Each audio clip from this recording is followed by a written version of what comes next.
नमस्कार दोस्तों, welcome to regional IAS. देखिए, आज हम डिस्कस करने वाले हैं प्लेटो की थ्योरी ऑफ जस्टिस। प्लेटो का जो न्याय का सिद्धांत है। देखिए, क्या होता है कि अगर आप किसी सोसाइटी में रह रहे हो तो वहाँ पर अगर न्याय नहीं होता है, इसका मतलब क्या है? इसका मतलब है सबसे बड़ी प्रॉब्लम यही है। अगर किसी सोसाइटी में जस्टिस नहीं है, अगर किसी सोसाइटी में जस्टिस नहीं है मतलब अन्याय है, तो वो सोसाइटी कभी एग्जिस्ट नहीं कर सकती और वहाँ स्टेबिलिटी नहीं आएगी, स्थिरता नहीं आएगी कभी भी। ठीक है, और रिवॉल्यूशन हो जाएगा। भैया, अगर आप किसी को समाज में न्याय नहीं दे पा रहे हो, वो राज्य समाज में लोगों को न्याय नहीं दे पा रहा है, तो क्या होगा? रिवॉल्यूशन आएगी, क्रांति आएगी। जो लोग हैं जिन्हें न्याय नहीं मिल पा रहा है, वो कुछ भी हरकतें करेंगे तो क्रांति तो लेके आएंगे, आपके विपक्ष खड़े हो जाएंगे, फिर रिवॉल्यूशन कर देंगे। जैसे कि 1857 की क्रांति में हुआ था। अंग्रेजों ने इतना परेशान कर लिया कि जो है लोग इतना मजबूर हो गए, उन्हें चर्बी वाले कारतूस का यूज करने को कह दिया, जिसमें किसकी चर्बी मिलती थी आपको भी अच्छे से पता है। तो क्या हुआ? उनको ठेस पहुंचाई तो उन्होंने रिवोल्ट कर दिया, रिवॉल्यूशन कर दिया।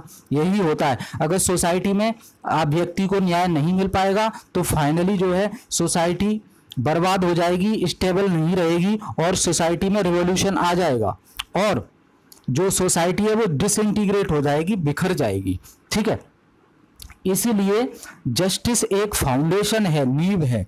जो जस्टिस है वो एक तरह से नींव है किसी भी राज्य को चलाने के लिए। तो इसके लिए देखिए, एक फेमस फिलोसोफर हैं, थिंकर हैं, रॉल्स। तो रॉल्स थ्योरी ऑफ जस्टिस हम आगे पढ़ेंगे जब हम यूनिट जो पॉलिटिकल थ्योरी है वो वाली यूनिट पढ़ेंगे, तो रॉल्स के बारे में हम पढ़ेंगे, इसमें भी पढ़ेंगे।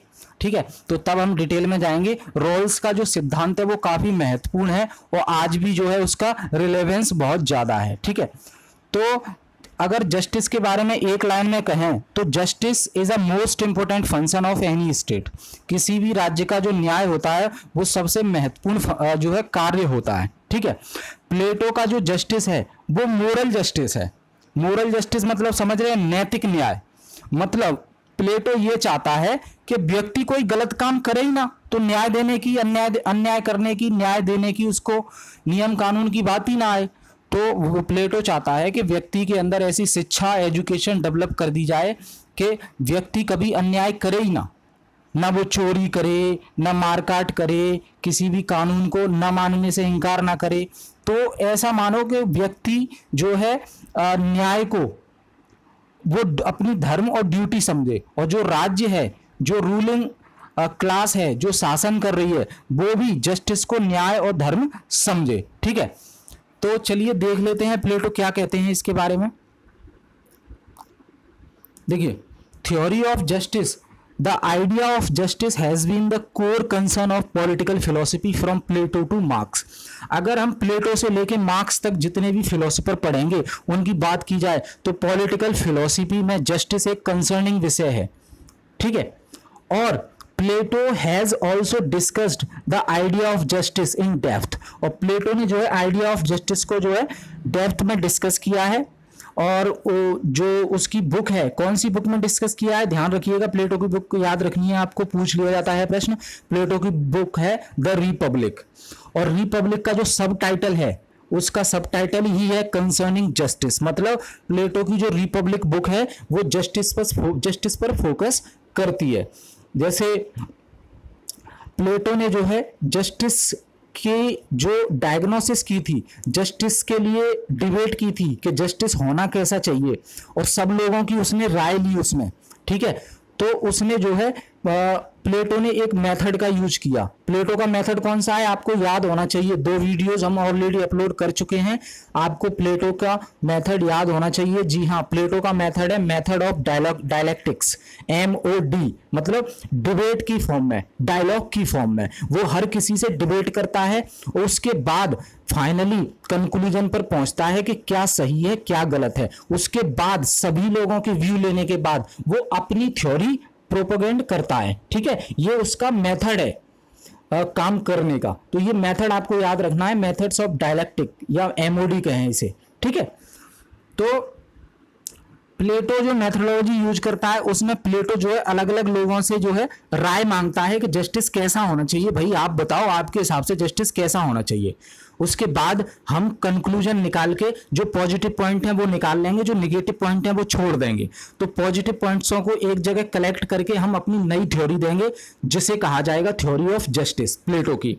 तो प्लेटो ने जिन जिन लोगों की राय ली उसमें देखिए सिफोलस आते हैं, पॉलीमार्कस आते हैं, थ्रेसीमार्कस आते हैं और ग्लाउकोन आते हैं। ठीक है, तो अब डिटेल से देख लेते हैं इनसे जो है किस तरह से उन्होंने राय मांगी और इन लोगों ने क्या जवाब दिया।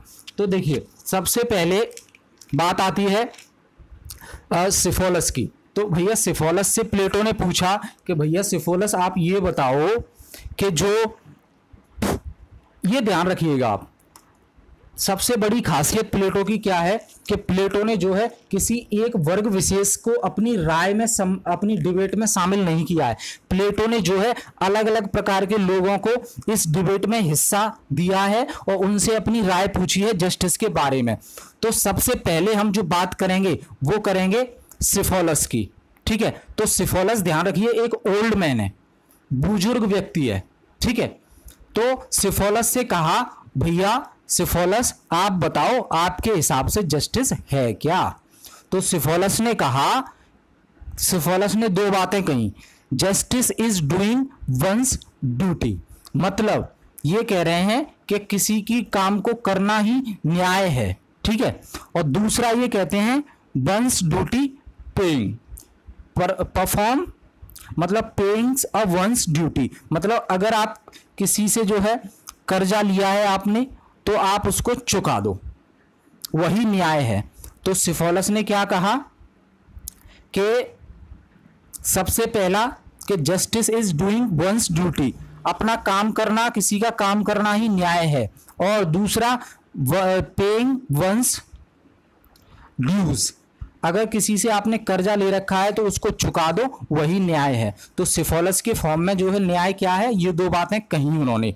अब ऐसा तो नहीं है कि प्लेटो इनको मान लेगा, भाई प्लेटो जस्टिफाई भी करेगा कि ऐसा सही है या गलत है, तुमने तो जो सोचा वो तो बता दिया, अब भाई इस पर रिसर्च करेंगे, डायग्नोसिस करेंगे, सोच विचार करेंगे, लॉजिकल रीजनिंग लगाएंगे, थिंकिंग करेंगे, तब हम किसी रिस्पॉन्स पर पहुंचेंगे।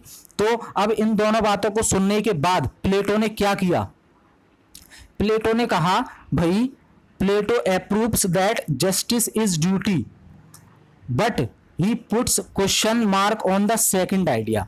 अब प्लेटो ने जो है पहला जो आइडिया है justice is doing one's duty, मतलब अपने काम को करना ही न्याय है, इसको तो चलो प्लेटो ने मान लिया कि भाई सिफोलस ठीक है ये तुम्हारी बात सही है, लेकिन उसने जो है क्वेश्चन उठा दिया दूसरे वाले पे, पेइंग वंस ड्यूटी, किसी से अगर कर्ज लिया है, किसी की चीज उधार है आप पे, उसको आप चुका दो। तो प्लेटो ने इसके संदर्भ में क्या कहा है, प्लेटो ने कहा है Plato approves that justice is duty but he puts questions mark on the second idea, he ask whether it will be just to return a borrowed weapon to a person who has gone mad। अब देखिए मान लीजिए कोई व्यक्ति, एक व्यक्ति है और उससे आपने हथियार लिया, और जब आपने उससे हथियार लिया, मान लीजिए बंदूक ली, जब आपने उस व्यक्ति से बंदूक ली तब तो वो बहुत सही था मेंटली, लेकिन कुछ दिनों बाद वो पागल हो गया। अब क्या उसकी चीज को वापस करना सही है इस समय पे, क्योंकि वो तो पागल है। तो हर एक से जो चीज उधार ली है वो वापस भी नहीं करनी है। मान लो आपने जब चीज उधार ली, बंदूक उधार ली, तब तो वो व्यक्ति बहुत अच्छा था, लेकिन जब लौटाने की बारी आई तब वो व्यक्ति पागल हो गया है, तो क्या पागल को पागल के हाथों में बंदूक दे देना न्याय है क्या? नहीं। तो ये स्टेटमेंट जो है प्लेटो ने रिजेक्ट कर दिया। Since above statement can not B applied in all circumstances, जो दूसरा स्टेटमेंट है सिफोलस का, वो हर सिचुएशन में अप्लाई नहीं हो सकता है। It can not be treated as the universal idea of justice, और ये एक जो है कॉमन आइडिया नहीं हो सकता है। ठीक है, समझ आया ना आपको बात? अब भैया प्लेटो ने सिफोलस की एक बात निकाल ली positive, justice is doing one's duty, ठीक है, अपना काम करना जस्टिस है। अब बात आती है अब दूसरे व्यक्ति आते हैं भाई, पॉलीमार्कस। पॉलीमार्कस ध्यान रखिएगा, ये जो ओल्ड मैन थे सिफोलस, उनके बेटे हैं और ये नौजवान हैं।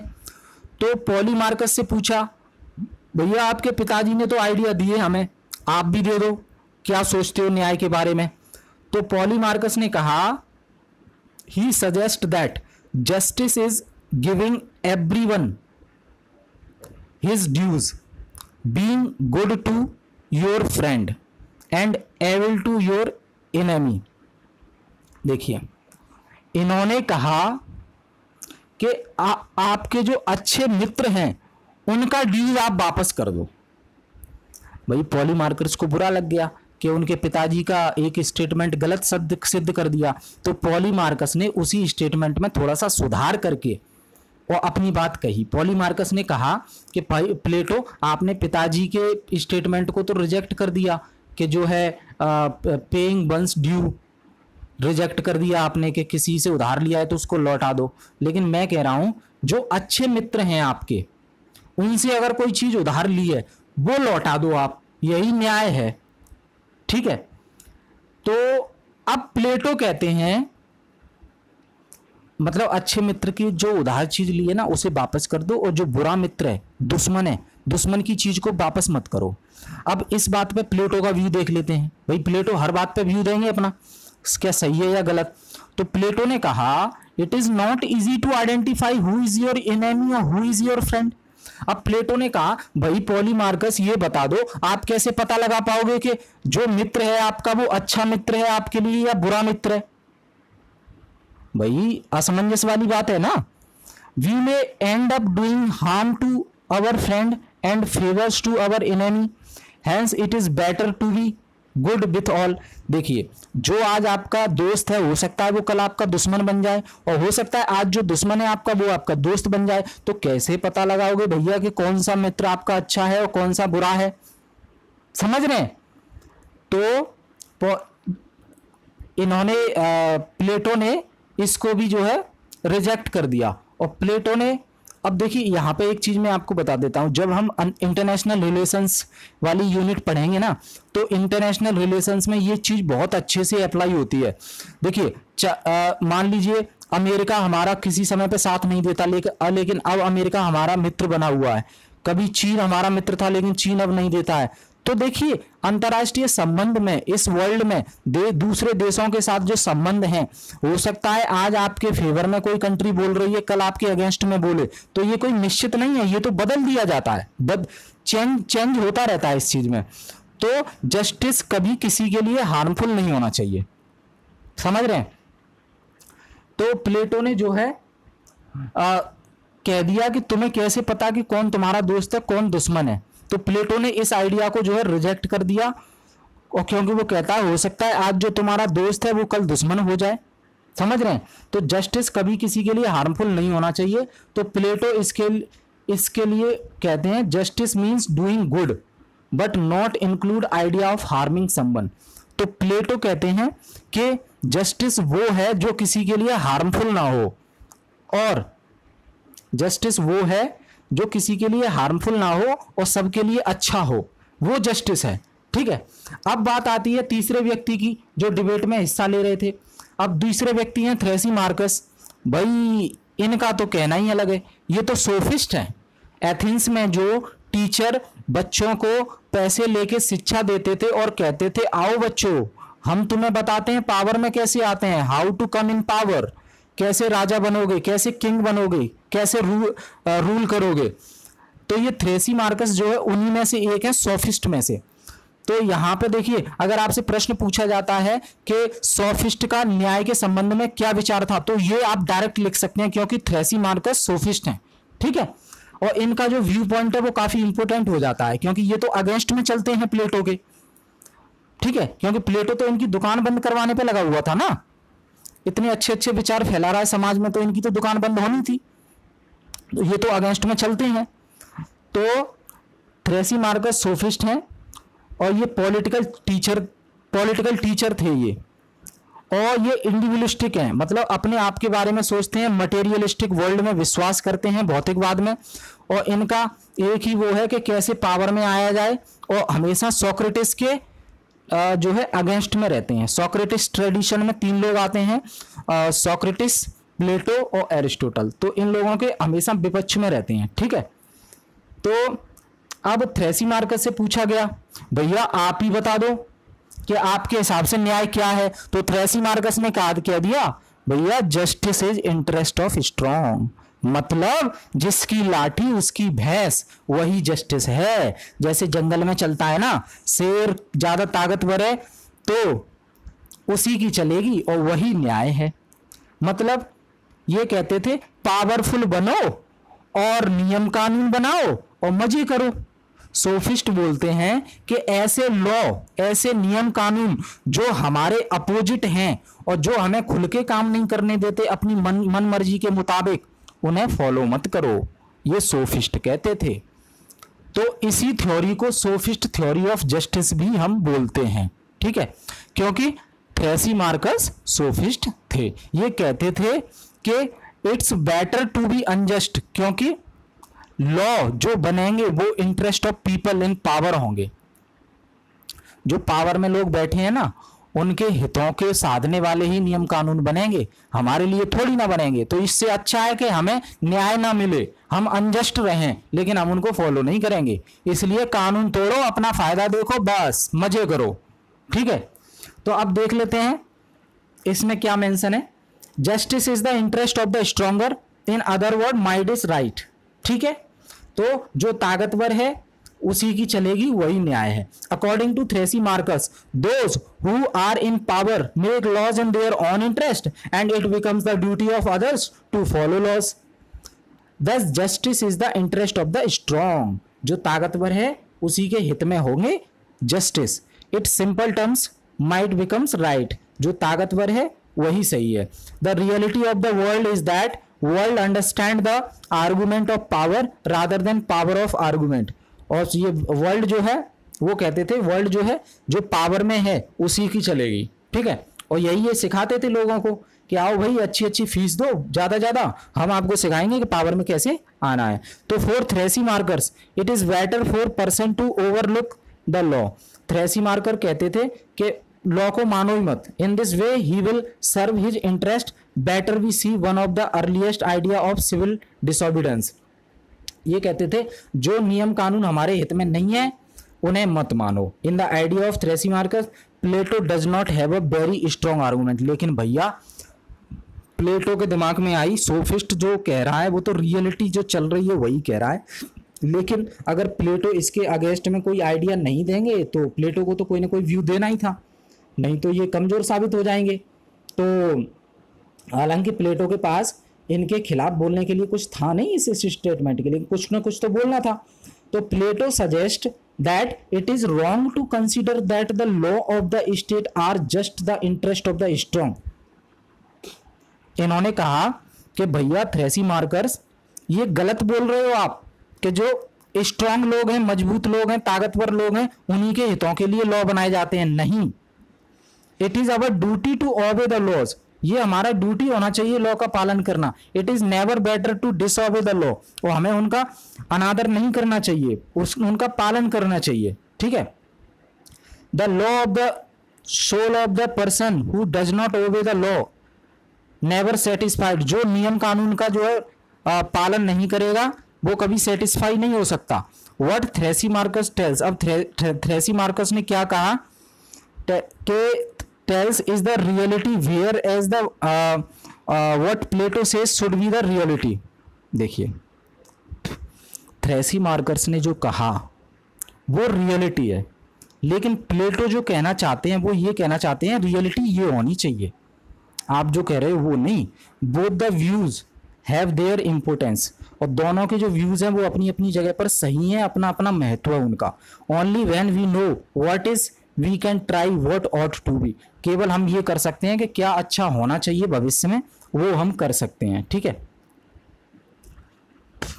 तो यहां पे क्या निकल के आया कि प्लेटो के पास कोई स्ट्रॉन्ग आर्गुमेंट तो था नहीं इनके खिलाफ, इसके खिलाफ कोई धरातल पर सच्चाई तो यही है, लेकिन कोई तो आर्गुमेंट देना था अपना व्यू रखने के लिए। तो प्लेटो ने कहा देखो सोफिस्ट भाई, तुम्हारा माइट इज राइट केवल स्टेट ऑफ नेचर में वैलिड है। स्टेट ऑफ नेचर मैंने आपको बताया गाइस, सिटी स्टेट हुआ करते थे और झगड़ते आते आपस में। स्टेट ऑफ नेचर मतलब जंगल राज, जैसे जंगल में शेर रहता है तो वो स्टेट ऑफ नेचर है, प्राकृतिक है।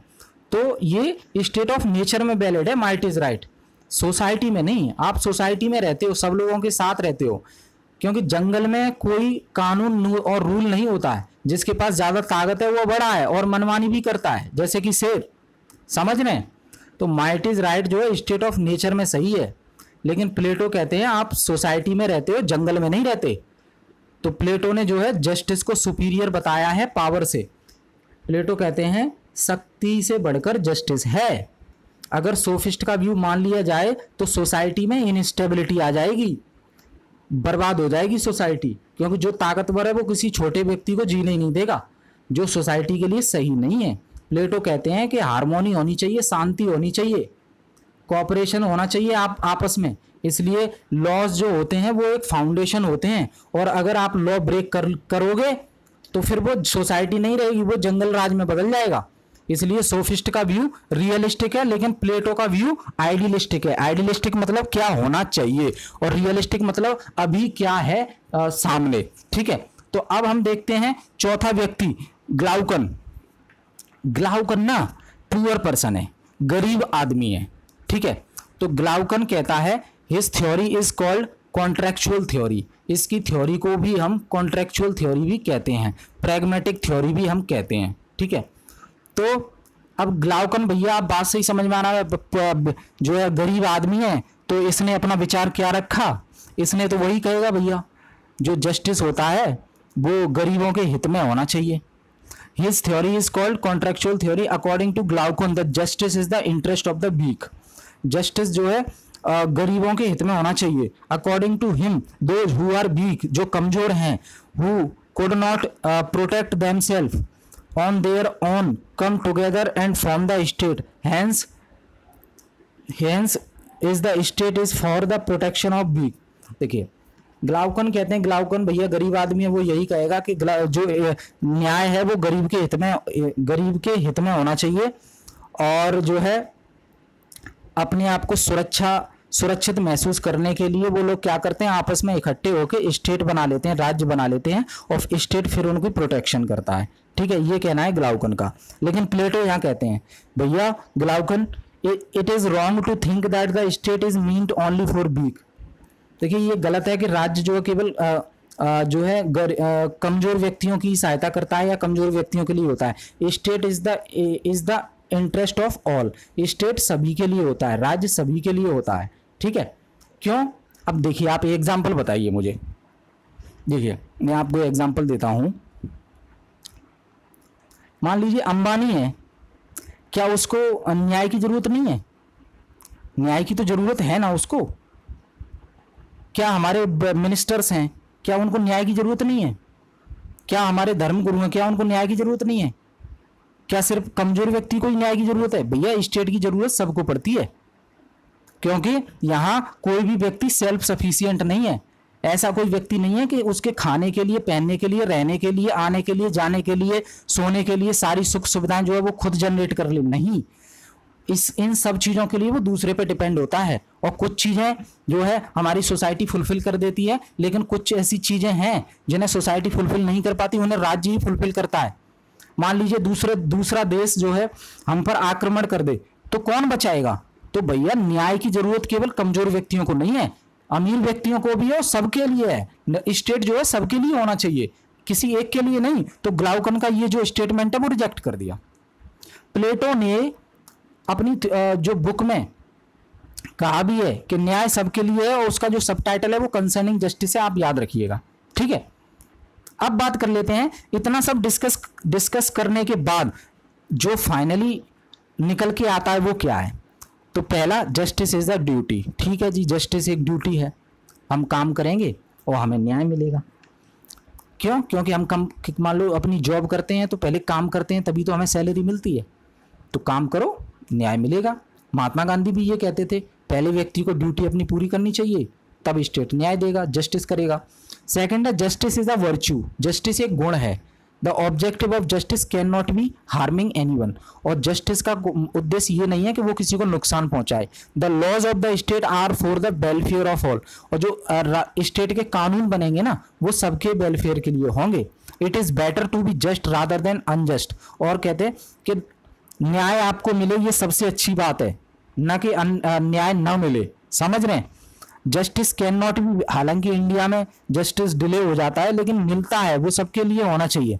Justice can not be based on the principle of might is right because it will lead to conflict and disorder, और जस्टिस का मतलब ये कतई नहीं होता है कि माइट इज राइट, जो शक्तिशाली है उसी की चलेगी, नहीं, ये सबके लिए होना चाहिए, नहीं तो कॉन्फ्लिक्ट पैदा हो जाएगा, गड़बड़ हो जाएगी भैया।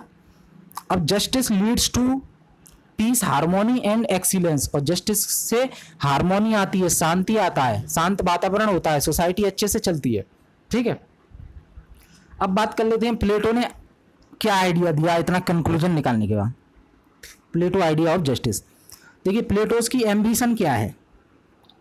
To know good's idea of justice, the perfect ultimate idea of justice.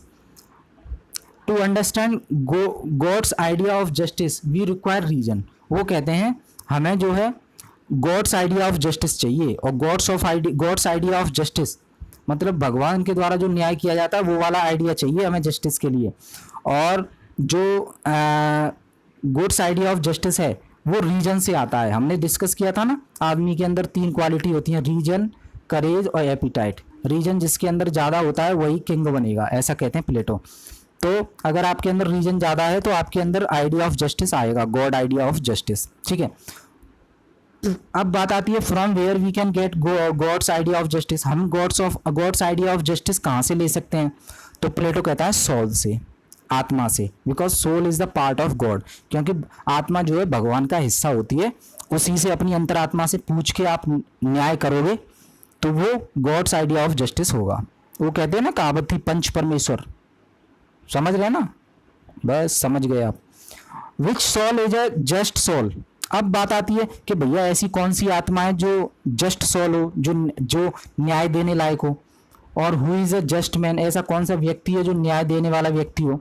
तो just man does not create problem for others, rather live in peace with other as well as with himself. देखिए जो न्यायिक व्यक्ति होगा ना वो किसी के लिए प्रॉब्लम क्रिएट नहीं करता, वो समाज में रहता है शांति से, दूसरों को भी रहने देता है। ठीक है, person in whom reason dominates over courage and appetite is a just man, ऐसा व्यक्ति जिसके अंदर रीजन ज़्यादा होता है और करेज और एपिटाइट कम होते हैं तो वो जस्ट मैन है, मतलब न्यायिक व्यक्ति है। अब what is God's idea of justice, तो अब भाई प्लेटो बता दो कि गॉड्स आइडिया ऑफ जस्टिस क्या है, ऐसा न्याय कहाँ है जो भगवान के द्वारा दिया जाए? तो कहते हैं each element of its specific place, non interference in each other domain.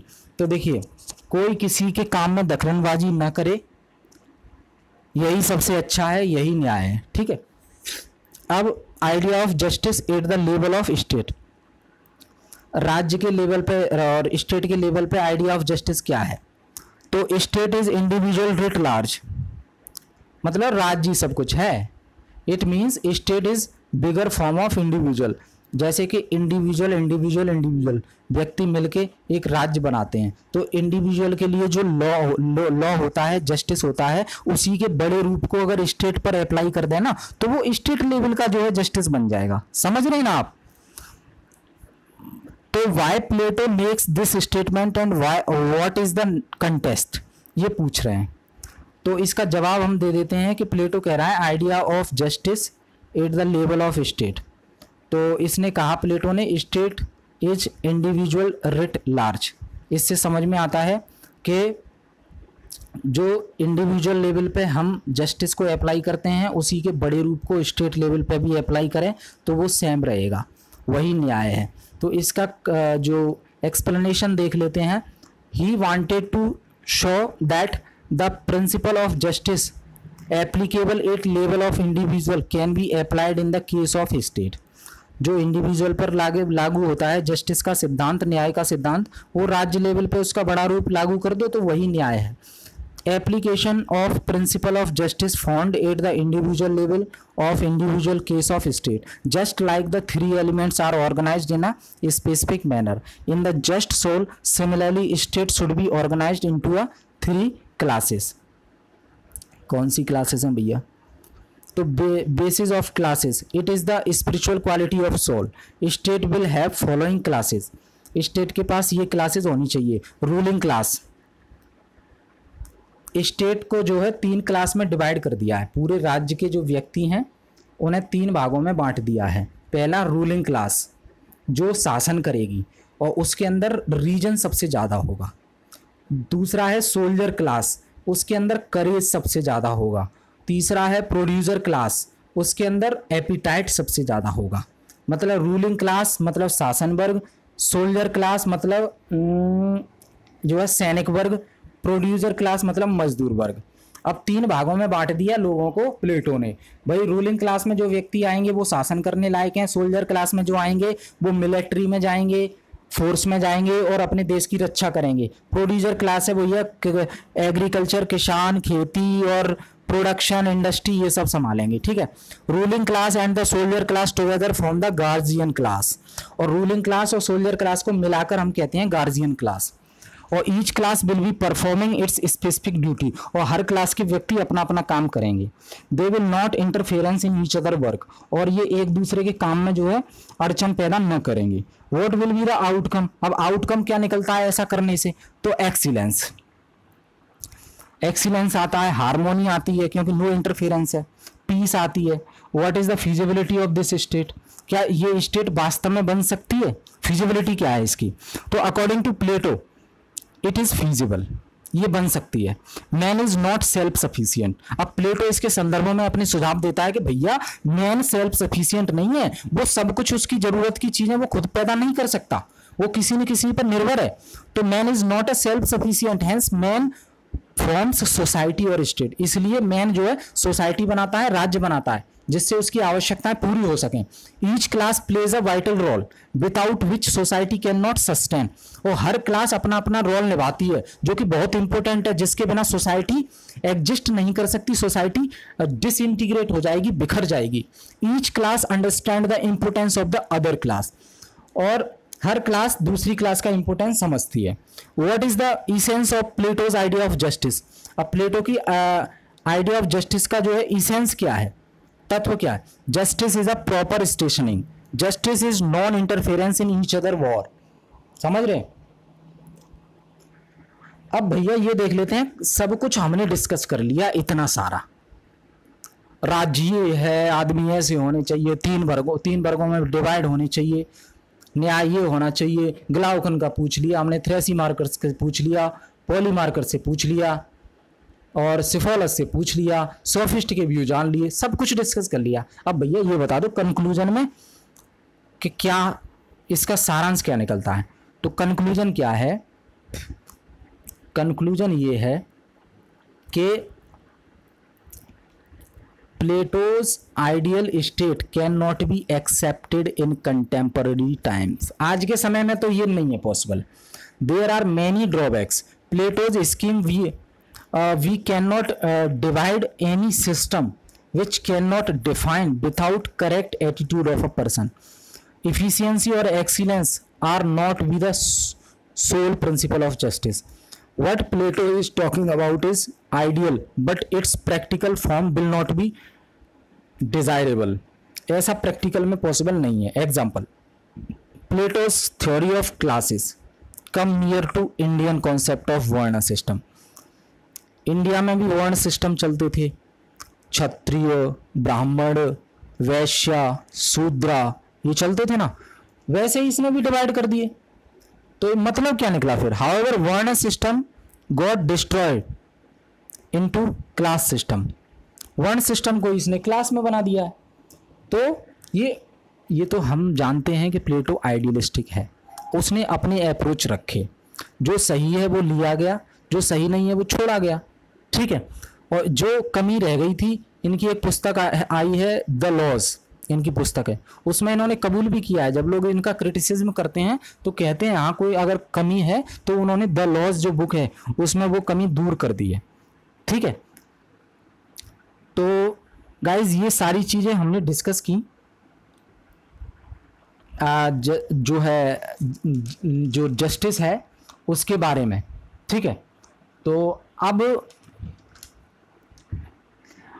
अब थ्योरी ऑफ जस्टिस से, अब अपने शब्दों में जान लेते हैं थ्योरी ऑफ जस्टिस से प्लेटो क्या मैसेज देना चाहता है।